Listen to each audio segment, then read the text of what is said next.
ಸುಮಲತಾ ಅವರು ಸಾಕಷ್ಟು ಬಾರಿ ಭಾವುಕರಾದರು. ಮಾತನಾಡ್ತಾ ಅಂಬರೀಷ್ ಅವ್ರನ್ನ ನೆನೆದು ಭಾವುಕರಾದರು. ಅದೇ ರೀತಿ ಮಂಡ್ಯದ ಜನಗಳ ಪ್ರೀತಿಯನ್ನು ನೆನೆದು ಭಾವುಕರಾದರು. ಅವರ ಕುಟುಂಬದ ಹಿರಿಯರನ್ನು ನೆನೆದು ಅವರೆಲ್ಲರೂ ಮೆಚ್ತಾರೆ ನನ್ನ ಕೆಲಸವನ್ನು ಅಂತ ಭಾವುಕರಾದರು. ಈಗ ಅಲ್ಲಿ ವೇದಿಕೆಯಲ್ಲಿ ಸ್ವಲ್ಪ ಕರೆಂಟ್ ಹೋಗಿದೆ, ಹಾಗಾಗಿ ಅದಕ್ಕೆ ಆಲ್ಟರ್ನೇಟಿವ್ ವ್ಯವಸ್ಥೆ ಮಾಡ್ತಾ ಇದ್ದಾರೆ. ಆದರೆ ಅವರ ಅಭಿಮಾನಿಗಳು ಅಭಿಮಾನದಿಂದ ಶಿಳ್ಳೆ ಹಾಕ್ತಾ ಇದ್ದಾರೆ. ಏನು ನಿರ್ಧಾರ ಕೈಗೊಳ್ತಾರೆ ಸುಮಲತಾ, ಅಲ್ಟಿಮೇಟ್ಲಿ ಏನು ನಿರ್ಧಾರ ಅನೌನ್ಸ್ ಮಾಡ್ತಾರೆ ಕುತೂಹಲ ಇನ್ನೂ ಬಾಕಿ ಇದೆ. ತಾನು ಏನೇನು ಕೆಲಸ ಮಾಡಿದೆ, ಕಳೆದ 5 ವರ್ಷಗಳ ರಾಜಕೀಯ ಜೀವನ ಹೇಗಿತ್ತು? ಬರ್ತಾ ಇಲ್ಲ, ಕೇಳಿಸ್ತಾ ಇದೆಯಾ? ಇದೆಲ್ಲ ನಮಗೆ ಸರ್ವೇ ಸಾಮಾನ್ಯ ಬಿಡಿ. ನಮ್ಮ ಎಲೆಕ್ಷನಲ್ಲಿ ನೋಡದೇ ಇರೋ ಒಂದು ಅಡೆತಡೆ ಅಡಚಣೆಗಳು ಏನೂ ಇಲ್ಲ. ಇದೆಲ್ಲವನ್ನು ದಾಟ್ಕೊಂಡೇ ಬಂದಿದ್ದೀನಿ. ನಾನು ಹೇಳ್ತಾ ಇದ್ನಲ್ಲ ಆಗಲೇ, ಅಧಿಕಾರಕ್ಕೆ ಅಂಟ್ಕೊಂಡು ಕೂತ್ಕೋಬೇಕು ಅನ್ನೋ ಆಸೆ ನನಗಿಲ್ಲ. ಮೊನ್ನೆ ದಿನ ನಿಮ್ಮಲ್ಲಿ ಒಂದಷ್ಟು ನನಗೆ ಆಪ್ತ ವಲಯದಲ್ಲಿರುವಂಥ ಬೆಂಬಲಿಗರು ಬೆಂಗಳೂರಿಗೆ ಬಂದ್ರಿ. ನಿಮ್ಮ ಭಾವನೆಗಳು ನೀವೂ ಹಂಚ್ಕೊಂಡ್ರಿ.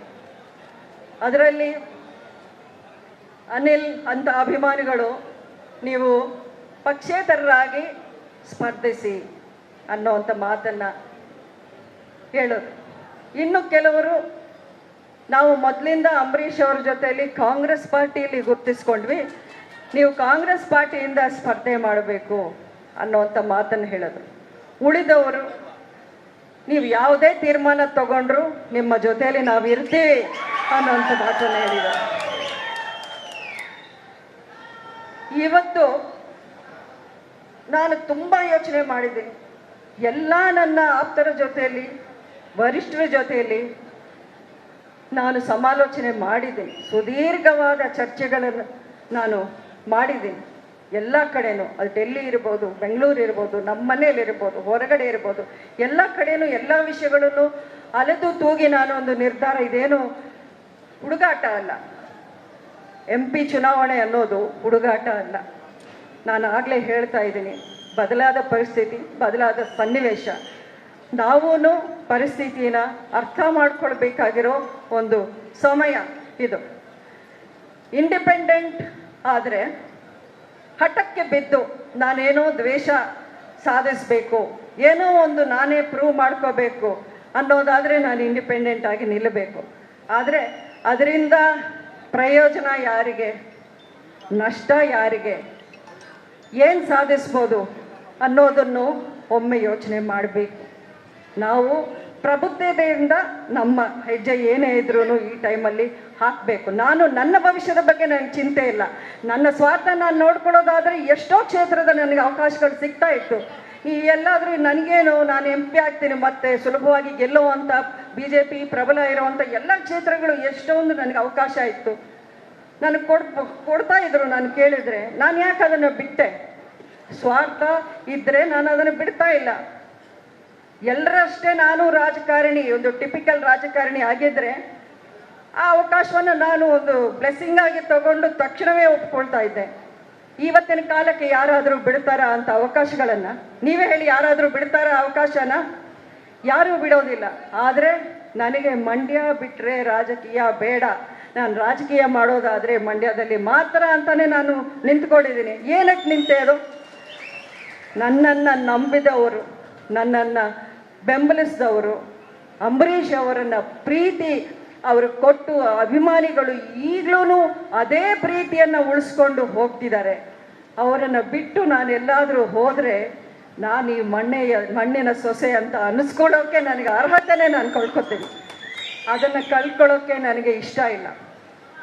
ಇನ್ನೊಂದಷ್ಟು ಜನ ನೀವು ಕಾಂಗ್ರೆಸ್ ಅಂತ ಹೇಳಿದ್ರೆ, ನೀವು ಬಹುಶಃ ನಿಮಗೆ ಒಳಗಿನ ಮಾತುಗಳು ಅಥವಾ ಏನೇನು ನಡೆಯಬಹುದು ರಾಜಕಾರಣದಲ್ಲಿ ಅನ್ನೋದು ಜನಸಾಮಾನ್ಯರಿಗೆ ಅಷ್ಟೊಂದು ಗೊತ್ತಾಗೋಕ್ಕೆ ಸಾಧ್ಯ ಇಲ್ಲ.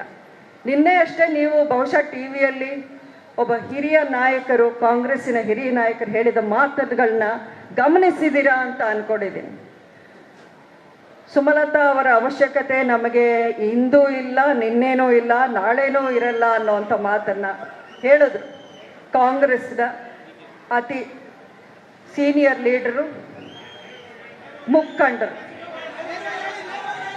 ಅದು ಯಾರು ಅಂತ ನೀವು ನಾನೇ ಹೆಸರು ತಗೊಳ್ಳಿ.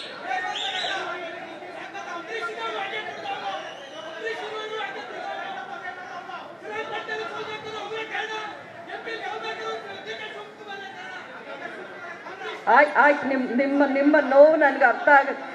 ಆದರೆ ನನ್ನ ಮಾತಿಗೆ ನೀವು ಹೇಳಿ, ನನಗೆ ಗೌರವ ಇಲ್ಲದೆ ಇರೋ ನೀವು ನಮಗೆ ಬೇಡ ಅಂತ ಹೇಳೋ ಕಡೆಗೆ ನಾನು ಹೋಗೋಕ್ಕಾಗತ್ತಾ ಅಂತ ನೀವಲ್ಲಿ ಯಾರಾದರೂ ಹೇಳ್ತೀರಾ?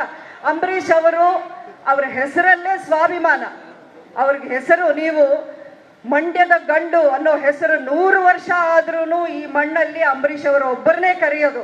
ಅದನ್ನು ನಾನು ಇವತ್ತು ಹೇಳ್ತಾ ಇದ್ದೀನಿ. ಆ ಒಂದು ಮಂಡ್ಯದ ಗಂಡು ಅವರ ಜೊತೆಯಲ್ಲಿ 27 ವರ್ಷ ನಾನು ಸಂಸಾರ ಮಾಡಿದವಳು. ಆ ಸ್ವಾಭಿಮಾನ ಏನು ಅನ್ನೋದು ಅವರಿಂದಾನೇ ನಾನು ಕಲ್ತಿದ್ದು. ನನಗೆ ಗೌರವ ಇಲ್ಲದೆ ಇರೋ ಕಡೆ ನನ್ನನ್ನು ಹೋಗಿ ಅಂತ ದಯವಿಟ್ಟು ನನಗೆ ಒತ್ತಾಯ ಮಾಡಬೇಡಿ ಅಂತ ನಿಮ್ಮನ್ನು ನಾನು ಕೇಳ್ಕೊತಾ ಇದ್ದೀನಿ. ನನ್ನ ಭವಿಷ್ಯದ ಬಗ್ಗೆ ನನಗೆ ಚಿಂತೆ ಇಲ್ಲ. ಇವತ್ತು ನಾನು MP, ನಾಳೆ ನನ್ನ ಜಾಗದಲ್ಲಿ ಇನ್ನೊಬ್ಬರು ಬರ್ತಾರೆ, ಚಿಂತೆ ಇಲ್ಲ. ಆದರೆ ಈ ಮಣ್ಣಿನ ಸೊಸೆ ಅನ್ನೋ ಸ್ಥಾನ ನನ್ನಿಂದ ಯಾರು ಕಿತ್ಕೊಳ್ಳೋಕ್ಕಾಗೋದಿಲ್ವಲ್ಲ. ಅದು ನಿರಂತರ, ಅದು ಶಾಶ್ವತ. ಅಧಿಕಾರ ಬರುತ್ತೆ ಹೋಗುತ್ತೆ, ಪ್ರೀತಿ ಅನ್ನೋದು ಮಾತ್ರ ಶಾಶ್ವತ.